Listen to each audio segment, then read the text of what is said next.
right, everyone. I'm Erik with Eye on the Tigers. With us today is number 81, Colin Jeter. Colin, thanks for being with us today, man. Yeah, Erik, thanks for having me, man. Excited to be on the show. Absolutely.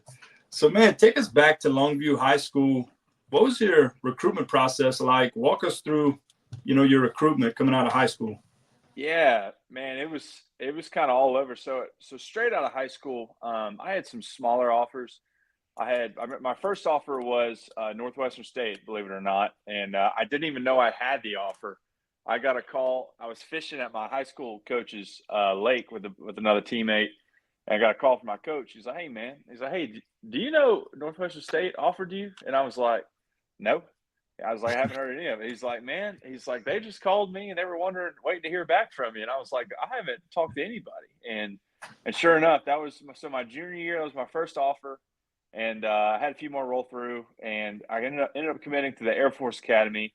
And I was there for like a month in the summer. My mom had gotten sick pretty much right before I left. So she had breast cancer and kind of got in tough conditions. So ended up making the decision to come back home. I came back. I kind of had a promise. I relied on a promise from a local junior college coach that said, "Hey, man, if you want to come back, we still got a spot for you." So I went to Kilgore College, played a year there. Kind of figured I would stay there a semester. Mama would recover and end up going back actually up to the Air Force Academy.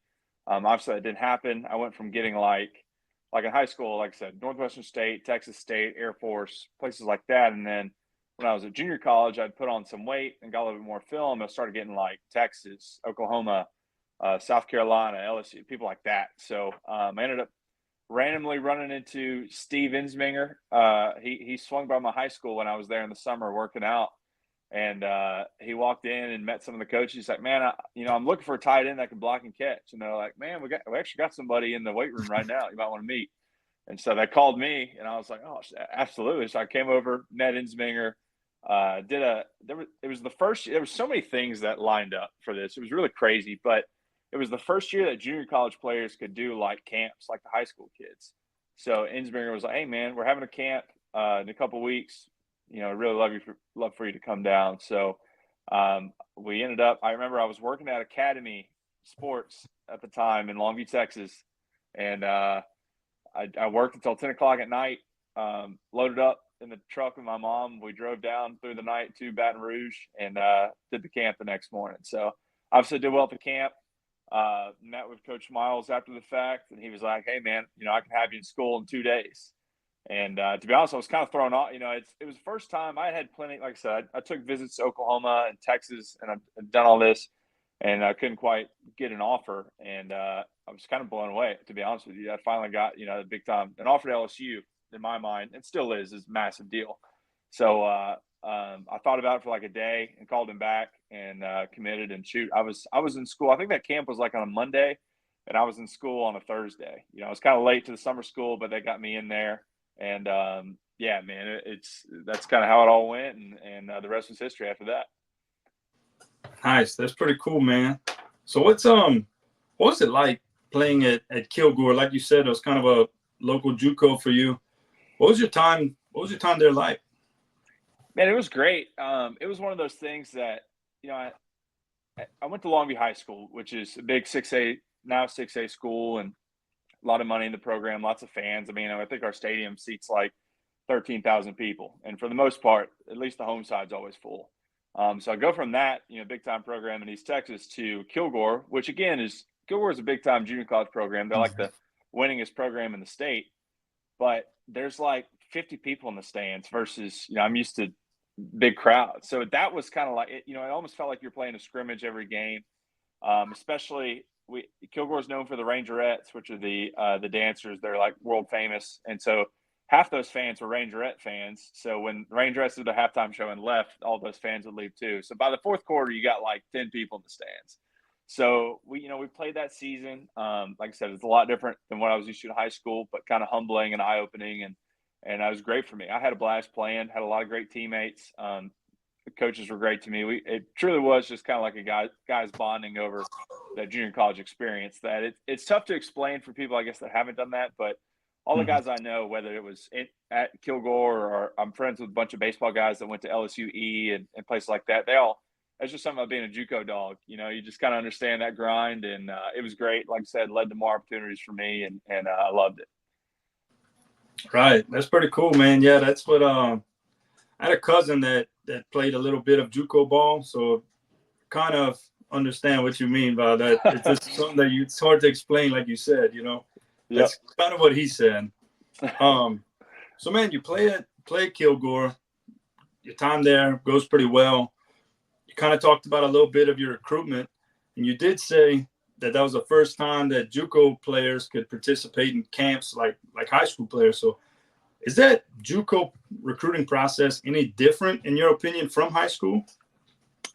Um, I guess it's a little. I mean, you're just a year older, and if you're eligible to transfer. I forgot what they called it. It was a term. Basically, if you were academically eligible, you could transfer any time, like transfer any Okay. semester. If you weren't, it was qualifier. That's the term. If you weren't a qualifier, you'd have to do your 2 years of JUCO and then move on. So, I qualified, so I could leave at the end of any semester. But it was different because it all happened so fast. And like I said, the first year doing the camps, but it's still the same. You go to practice, and then in the spring, the coaches kind of roll through. Obviously, at the time, and today's game's different, where they're constantly looking for transfer portal guys and that whole animal. But at the time, it's like most programs, developed on high school players, and you kind of pick junior college players to fill in, holes in your roster. So it's maybe considered a little different, but we had every big program roll through. They were always looking for somebody, seemed like, to fill in a hole in their roster. And yeah, man, it was. I had plenty of coaches call and plenty of opportunities. So there's, like I said, the game's different now. At the time, I would recommend that to anybody. If you're not pleased, kind of with your offers, or you're looking to maybe gain another year of get bigger, stronger, faster, more film, then yeah, JUCO is a great route. So, but like I said, now with the transfer portal, every college is technically a JUCO because you can leave at any point. All these. I don't know how guys like Northwestern State or Southeastern, places like that, can depend on a roster, because as soon as they have a guy that shows up well and plays well, he's transferred to a big school. I mean, it just is what it is. That's what I would do. If I was a player at one of those Mhm. schools and I had LSU call me, I'd go. So Right. Yeah. Yeah. That's a good point. That's a very good point. So, like you said, Coach Ensminger was part of your recruitment to LSU, and I believe he was your position coach while you were there. So, what was it like learning from such an accomplished coach like Coach Ensminger? Just kind of a little background. My dad walked on at Nichols back in the early 80s. My dad was a defensive back, but Coach Ensminger was the tight end coach there. And Coach Ensminger had a big impact on my dad. So I couldn't imagine somebody getting to actually, you know, he's your position coach. So what was it like getting to spend time and learn from Coach Ensminger? man, it was great. Ensminger's like my Louisiana dad down here. Like he found me, he recruited me. He was my position coach. Like the whole process, Ensminger was part of it. But he's just one of those guys. There's a couple coaches on the staff that just no matter what kept it real with you, wanted the best for you. Truly did everything he could to give you the best opportunity, and that was Ensminger. So, man, he loved him to death. He taught us well. He's obviously a guy who's coached pretty much every offensive position. He played quarterback growing up. They played college, NFL level, and then bounced around the country at different coaching positions, and kind of knows everything there is about offense. So it was a great perspective for us as LSU tight ends. Everything we got to learn from him, and like I said, he's tough. He's one of those guys that he doesn't take BS from anybody. He doesn't expect his players to either. So a little bit of tough love mixed in there, but yeah, just a guy that truly cared about his players. Had a ton to. Yeah, man, we just love him to death. That's awesome, man. I've never heard a bad thing about the guy, so I was just curious, your opinion on him. So Yeah. So during your last season at LSU, you guys go from, you make the transition from one head coach to another head coach. What was that like going through that as a player, especially in the middle of a season like that? It was weird. It really was. I mean, you go from Miles, who, Miles offered me and gave me an opportunity of a lifetime. It was one of those things that, it just, I think we'd reached a point and people were frustrated kind of with what we were doing, especially offensively. We were kind of old school, which, one of those deals, we were great at running the ball. We couldn't pass. We weren't efficient at it for whatever reason, couldn't get that going. And I think LSU kind of needed a new spark of energy. And obviously Coach O is the ultimate spark of energy. So it was kind of the perfect lineup. It was weird how it all happened. Like we start out where I don't know what we were ranked to start the season, but we had a roster to really go far. And man, we go to Lambeau, play Wisconsin, and lose a game we shouldn't have. And then we win 2 cupcake games. Then we go to Auburn, and that's another game we should win. And we think we win it, because we throw a touchdown with no time. Turns out the clock hit 0 before we got it off. So I just think the stars kind of lined up. I think it was one of those things that was meant to happen. And man, we play, like you said, you play Auburn, you think you win the game, then you lose the game, you get on the bus, you fly, go to the airport, fly home. And then Sundays are always our day off. But we got a text from Tam or somebody at Ops. And it was like, hey, we're having a emergency team meeting on Sunday. And we all kind of saw the writing on the wall, knew what was coming. And obviously that was a last emotional meeting with Miles. He kind of spilled his heart out, and it was one of those deals. And that was it. He walked out, and then Coach O kind of took command, and we did well from there, man. Coach O's system was a lot more efficient. It was a lot more NFL style, more time in the meeting room, less time on the field. Your body would be a lot. I know for a fact our bodies were fresh, because I can remember we played Missouri the first game with O, and we got to the fourth quarter, and I was like, man, I could play a whole nother game. Like it was such a different feeling than how it normally felt at the fourth quarter games, and it worked well for us. And we won a lot of games with O, and honestly, we should have beat Florida at home that year to go to the Sugar Bowl, and that didn't happen. But we really had a great team. Could have done a lot. Kind of disappointing year, but it was the start of something great with O. I think we all kind of saw that the program was on the way up, and they only got better from there. So, yeah, man, that Auburn game, that was the ultimate wave of emotions. That's one of those you remember exactly where you were at. I remember that whole thing. That was crazy. But yeah, like you said, man, you guys laid a solid foundation for years to come in the LSU program with Coach O. So how would you explain your time at LSU, as a whole? Man, it was great. Obviously for me personally, I keep saying it was an opportunity of a lifetime, because it was life-changing going to LSU. I mean, not only just the connections I made and where football took me. I got to play 3 years professionally, which is probably honestly further than I should have ever gone. But got to do that, got my school paid for, met so many people. I have such a powerful network now because of that, just for wearing the stripes and being part of that program. And then, personally, I met my wife at LSU and lived down here. It's become home. I mean, it really did change my life, all for the better. I've got nothing but great things to say about LSU. But football wise, we really had some teams.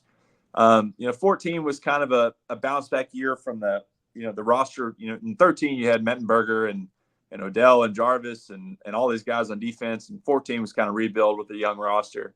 But 15 and 16, man, we had some teams that were stacked. I mean, you got Fournette and Geis in the backfield. You got Malachi Dupree, who's the number 1 receiver, Traven Durrell. Obviously, I can name all the tight ends in the room. Offensive line, we had 4 or 5 guys felt like that made it to the NFL.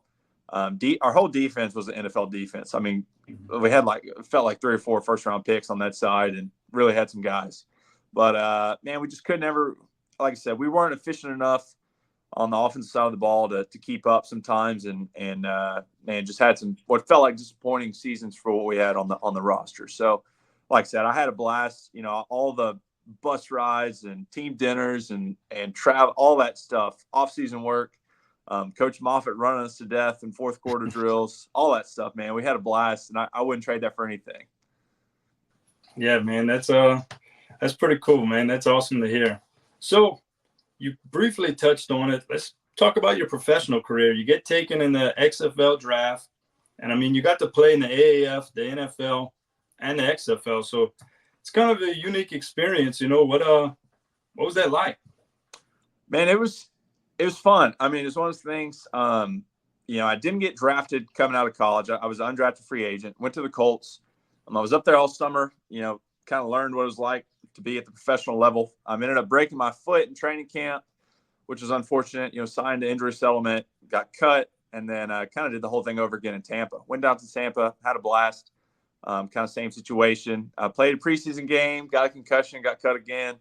And then finally, AAF came, and I got that second surgery on my foot. That was kind of what the issue was. Originally broken in Indy and kept having issues with it, but got that fixed up. And then finally, man, XFL getting drafted, finally getting to play again after, a 3-year gap, had a blast. Seattle was so much fun. It was a lot of guys kind of in that same situation. A lot of people great college players trying to make it to the NFL, trying to get back in the league. And obviously there was plenty of opportunities, plenty of guys who ended up getting back in the league.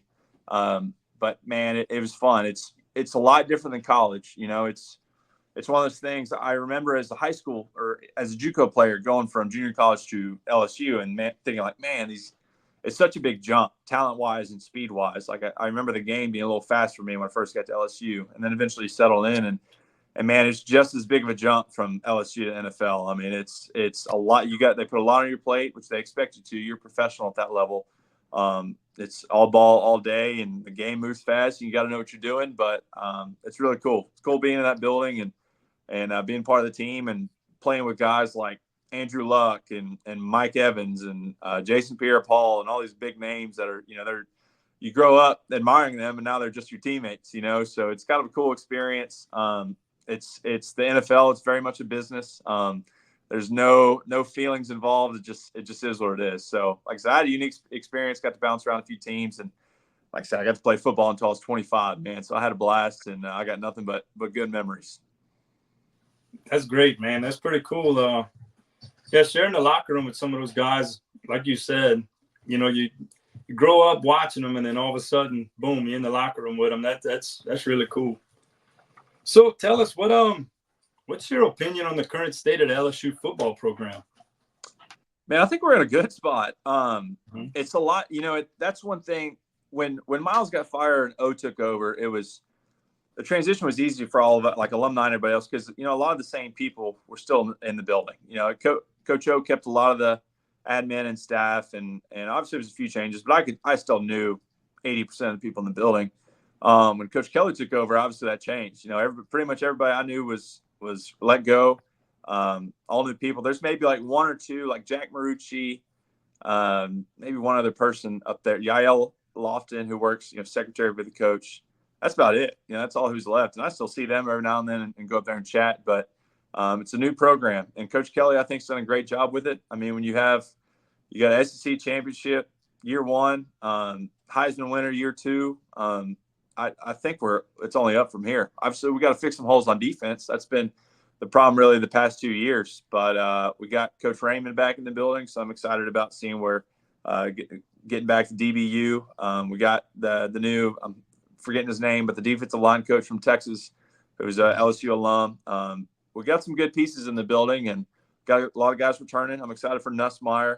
I think he's going to do great for a kid to stick around a program as long as he has in today's college football world. I mean, that means a lot. It says a lot about his character, and I'm excited for an experienced quarterback who can rip it. He showed us in the bowl game against Wisconsin, and I think it's doing that all over again this year. So I'm excited to see what we can do.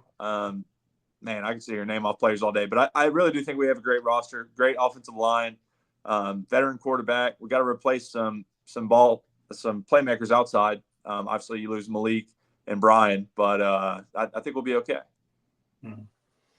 Yeah, man, it's I'm pretty excited as well with Coach Raymond coming back. I think hopefully we'll get back to the DBU days, like you said, man. But yeah, it's pretty cool. I definitely think they have something pretty special going on, and like you said, with Nussmeier, one, you're happy for him. Two, somebody sticking around in today's college football environment. It's kind of admirable, So, man, tell us what's Colin Jeter up to nowadays?